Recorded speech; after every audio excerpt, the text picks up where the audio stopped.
एक बर्तन में पानी भी रख देती है। ये लो प्यारी चिड़िया, अच्छे से पेट भर के दाना पानी खा लो। सुनहरी चिड़िया भी बिरजू सुमन के घर आकर बहुत खुश थी। बिरजू नाश्ता करके खेतों में काम करने चला जाता है। आज उसका काम भी अच्छे से हो जाता है और उनके घर में सब कुछ अच्छे से चलने लगता है। अब बिरजू सुमन के लिए सुनहरी चिड़िया उनके परिवार का हिस्सा बन चुकी थी और चिड़िया ने उनके घर में एक छोटा सा घोंसला भी बना लिया था। उधर कुछ सिपाही उसी चोर को पकड़ लेते हैं और सीधा महल में ले जाते हैं। आखिर तुम मेरे हाथ लग ही गए। अब मुझे जल्दी बताओ कि मेरी चिड़िया कहाँ है, और हाँ, मेरे साथ धोखा करने की कोशिश भी मत करना। अरे मुझे माफ कर दीजिए महाराज, मैं आपके हीरे आपको वापस कर दूंगा, मगर मुझे छोड़ दीजिए, जाने दीजिए। नहीं, मुझे ये नहीं जानना कि हीरे कहाँ हैं। तुम्हें सुनाई नहीं दे रहा है क्या? मुझे बस ये बताओ कि वो सुनहरी चिड़िया कहाँ है।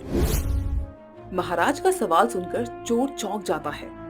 क्या सुनहरी चिड़िया? हाँ, तुमने हीरो के साथ साथ मेरी सुनहरी चिड़िया का पिंजरा भी चुराया था। मुझे वो चिड़िया किसी भी हाल में वापस चाहिए। क्या? मगर वो तो मेरे पास नहीं है। जिस दिन मैं महल से बचकर भागा था, वो चिड़िया उसी दिन पिंजरे से आजाद हो गई थी। अब मुझे नहीं पता कि वो कहाँ है। ऐसे कैसे नहीं पता? अगर तुमने मुझे चिड़िया का पता नहीं बताया तो मैं तुम्हें फांसी की सजा दूंगा। चोर महाराज की बात सुनकर डर जाता है और उनसे कहता है, अरे मैं सच कहता हूँ महाराज, अब मुझसे वो पिंजरा कहीं गिर गया था और चिड़िया आजाद हो गई थी। वो गांव के खेतों की तरफ उड़ गई थी। अब वो मेरे पास नहीं है महाराज। महाराज को ये सुनकर चोर पर बड़ा गुस्सा आता है और वो उसे कारागार में डलवा देते हैं।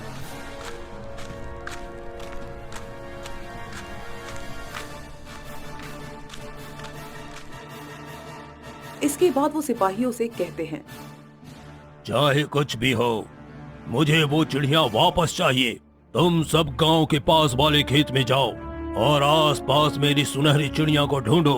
अगर तुम उसे वापस नहीं लाए तो मैं तुम सबको मृत्यु दंड दूंगा। महाराज की ऐसी धमकी सुनकर सभी सिपाही डर जाते हैं और जल्दी से गांव में सुनहरी चिड़िया को ढूंढने निकल जाते हैं।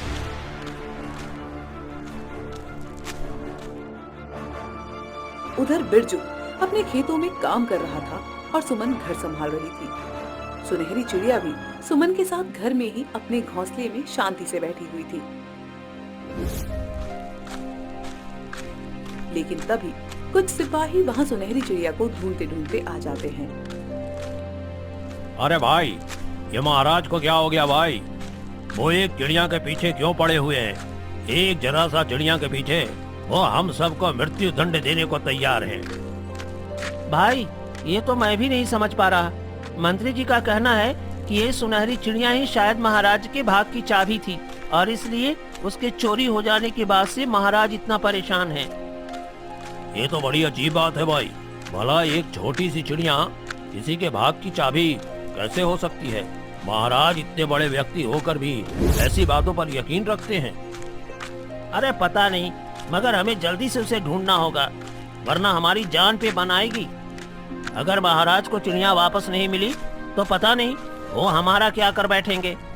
दोनों सिपाही बातें कर ही रहे थे कि तभी उन्हें सुमन के घर से चिड़िया के चहकने की आवाज सुनाई देती है। देखो, अरे उधर देखो, लगता है इस घर में भी कोई चिड़िया है। चलो चल कर देखते हैं, क्या पता ये वही चिड़िया हो। अरे हाँ, चलो जल्दी से चल कर देखते हैं। दोनों सिपाही घर के बाहर से आवाज लगाते हैं। अरे घर में कोई है? सिपाहियों की आवाज सुनकर सुमन बाहर निकलती है और सिपाहियों से पूछती है, जी कहिए, क्या हुआ? ये आपके घर की कोई चिड़िया है क्या? जी हाँ, है तो। वो देखिए, वो रहा उसका घोंसला। मगर आपको क्यों जानना है?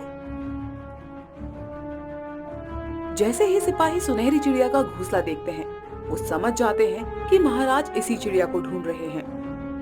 अरे हट जाओ हमारे रास्ते से।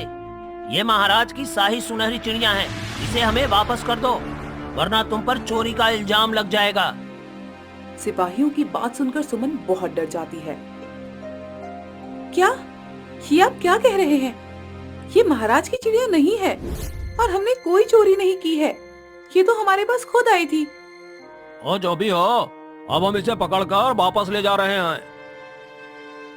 एक सिपाही जल्दी से जाकर चिड़िया को पकड़ लेता है और पिंजरे में डाल देता है। चिड़िया तड़पने लगती है और उसे पिंजरे में फिर से कैद होना अच्छा नहीं लगता। नहीं, उसे मत ले जाइए। देखिए वो तड़प रही है, उसे वापस नहीं जाना। अरे हमें इसे ले जाना ही पड़ेगा, वरना महाराज हमें जान से मार देंगे।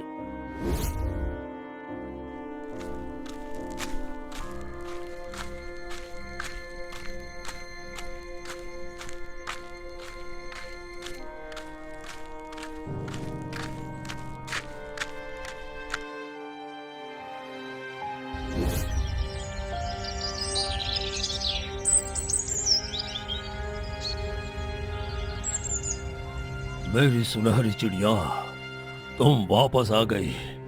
मैंने तुम्हें कितना याद किया। लेकिन सुनहरी चिड़िया तो अपने पिंजरे में बैठे रो रही थी। वो तो बस उड़कर अपने घोंसले में वापस जाना चाहती थी, मगर महाराज उसका दुख नहीं समझ सकते थे। उधर सुमन और बिरजू को भी चिड़िया के जाने का बड़ा दुख हो रहा था। महाराज चिड़िया के पिंजरे को ले जाकर अपने कमरे में ले जाते हैं और इसे खाने के लिए दाना डाल देते हैं। लो मेरी प्यारी चिड़िया, खाओ इसे।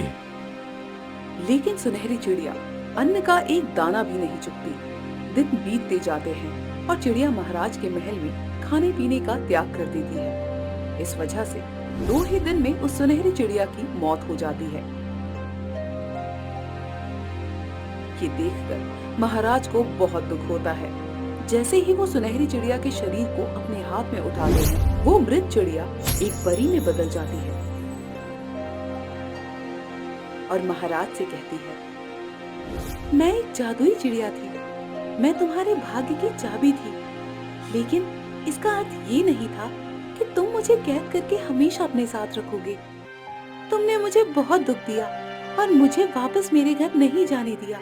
इसकी सजा यही है कि अब तुम्हें मेरे बगैर जीना पड़ेगा और तुम्हारा भाग्य भी तुम्हें छोड़कर चला जाएगा।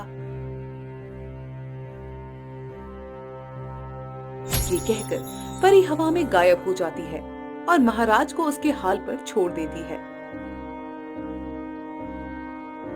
लेकिन बिरजू और सुमन के साथ ऐसा नहीं होता। वो देखते हैं कि सुनहरी चिड़िया के घोंसले में एक अंडा था और उस अंडे में से एक छोटी सुनहरी चिड़िया निकलती है।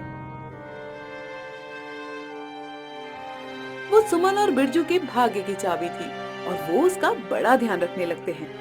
इसी तरह से महाराज को अपनी गलती का एहसास हो जाता है और सुमन बिरजू की जिंदगी में छोटी सुनहरी चिड़िया के आने से सब कुछ ठीक हो जाता है।